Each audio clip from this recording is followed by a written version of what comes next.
আসসালামু আলাইকুম রহমতুল্লাহি বারাকাতুহু। আজকে সহজে কথা বলতে বলতে কীভাবে ঘর গোছানো যায় সেটা আপনাদের সাথে শেয়ার করব। এখানে আমি সাথে একটা হাদিস শরীফ সাল্লাল্লাহু আলাইহি সাল্লাম উপস্থাপনা করতেছি, আপনারা শুনে। আল্লাহ রাসূল সাল্লাল্লাহু আলাইহি সাল্লাম ইশারাত করলেন, আল্লাহ বান্দা যখন আমাকে স্মরণ করে আমি তাকে স্মরণ করি। যদি সে এককভাবে আমাকে স্মরণ করে আমি তাকে এককভাবে স্মরণ করি। যদি আমার কোনো বান্ধা আমাকে দল সহকারে স্মরণ করে আমি তাকে উত্তম দল সহকারে স্মরণ করি।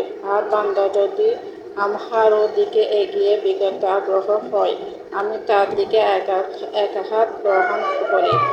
আর সে যদি একা হতে আগ্রহী হয় আমি তার দিকে উভয় বাহু উপস্থিত পরিমাণ করি। মানে আমরা যদি আল্লাহর দিকে এক পায়ে গিয়ে যে আল্লাহ আমাদের পাশে দূরে আসে, দেখবেন আল্লাহ দূরে যান, যেভাবে হেঁটে আসলে আমরা আল্লাহ আমাদের কাছে দূরে যান। সৈয়দ রাসূলুল্লাহ সাল্লাল্লাহু আলাইহি সাল্লাম আরও ইশারাত করেছেন, যে ব্যক্তি আমাকে জিকির করে, মঙ্গল দরবারে দোয়া করে, আল্লাহর দরবারে দোয়া করে, আমার জিকির করে, আল্লাহর দরবারে দোয়া করে, আমি তাকে প্রার্থনা করি যেন সে যেন অধিক উত্তম অধিকারী হয়। হুজুর সাল্লাল্লাহু আলাইহি ওয়াসাল্লাম আরও ইরশাদ করেন, যে ব্যক্তি জান্নাতের বাগানে পায়চারি ও চলাফেরা করতে আগ্রহী সে যেন আল্লাহ তাআলাকে স্মরণ করে বেশি বেশি করে। আমরা যদি জান্নাতে যেতে চাই, জান্নাতে চলাফেরা করতে চাই, তাহলে বেশি বেশি দুরূদ শরীফ পড়তে হবে, বেশি বেশি আল্লাহকে স্মরণ করতে হবে। তাহলে আমরা জান্নাতে অবশ্যই যেতে পারবো। সে যেখানে আল্লাহ তাআলা স্মরণ করে বেশি বেশি করে, হুজুর সাল্লাল্লাহু আলাইহি সাল্লাম ইশারাত করেন, যে ব্যক্তি দৈনিক 100 বার দুরূদ শরীফ পাঠ করবে তাকে আল্লাহ তাআলা নিশ্চিত জান্নাত দান করবে। আর যে 100 বার পাঠ করবে আল্লাহ তাআলা তাকে 100 গোলাম আজাদ করে দেওয়া হবে। 70 বার পাঠ করলে তাকে 70 আলামত ও 100 নেকি লেখা হবে, 100 পাপ ক্ষমা করা হবে।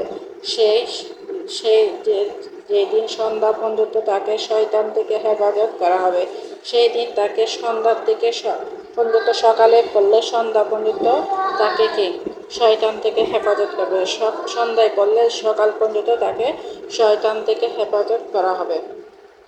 এর চেয়ে বেশি পাঠ করলে 70,000-এরও বেশি ফেরেশতা তার জন্য দোয়া করবেন। হুজুর সাল্লাল্লাহু আলাইহি ওয়াসাল্লাম এই ফজিলতগুলো আমরা সবসময় মেনে চলব। অবশ্যই বেশি বেশি করে আমরা দুরূদ শরীফ পড়ার চেষ্টা করব। দুরূদ শরীফের মাধ্যমে আমাদের অনেক গুনাহ ক্ষমা হয়। আমরা দিনে রাতে হাজার গুনাহ করি, আমরা যদি আল্লাহর জিকিরের সাথে সাথে দুরূদ শরীফ পড়তে পারি তাহলে আমাদের অনেক কিছু আমাদের আল্লাহ রাব্বুল আলামিনের দরবারে ক্ষমা হয়ে যাবে। আমাদের দোয়া কখন কবুল হচ্ছে না, নামাজ কখন কবুল হচ্ছে কি না সেটা আমরা বিদিন থাকি। অনেকে বলবো আমি তো ঠিক করে নামাজ পড়তেছি না। আমাদের যে জবনতা আকলাক অনেক ধরনের ভুল আছে। আমরা যে ভুলগুলো আমরা একদম হাফেজ সাহেব বসে আমরা যে সূরা ফাতিহা পাঠ করি তাহলে হাফেজ সাহেব আমাদের কাছ থেকে অনেক ধরনের ভুল ধরতে পারবে। সব ভুল ক্ষমা হবে কখন? যখন আমরা দুরূদ শরীফের মাধ্যমে আল্লাহর দরবারে দুই হাত পেতে দেব, তখন অবশ্যই আল্লাহ আমাদেরকে ক্ষমা করে দেবেন। আমরা বেশি বেশি চিন্তা করবেন দুরূদ শরীফ পাঠ করতে, আল্লাহর জিকির করতে, আল্লাহকে স্মরণ করতে। আসলে অন্য কথা না বলে, কাজের সাউন্ড না দিয়ে আমি আপনাদের সাথে মাঝে মাঝে এই ধরনের কতগুলো আমল পেশ করি। এই আমলগুলো যদি আপনাদের ভালো লাগে শেয়ার করে দেবেন, বেশি বেশি শেয়ার করবেন, বেশি বেশি কমেন্ট করে জানাবেন কেমন লাগছে। ভালো লাগলে আমাকে অবশ্যই লাইক কমেন্ট করে সাবস্ক্রাইব করে আমাকে উৎসাহিত করবেন।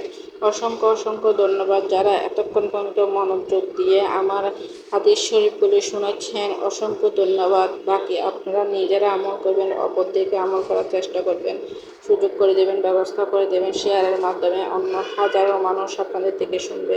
আপনি একবার শেয়ার করবেন, আপনি 10,000 নেকি অর্জন করতে পারবেন। দেখেন, একটা শেয়ারের মাধ্যমে আপনারও লাভ, আমারও লাভ। আপনি আল্লাহর কাছে অনেক বড় একটা নেকি আমল পাবেন।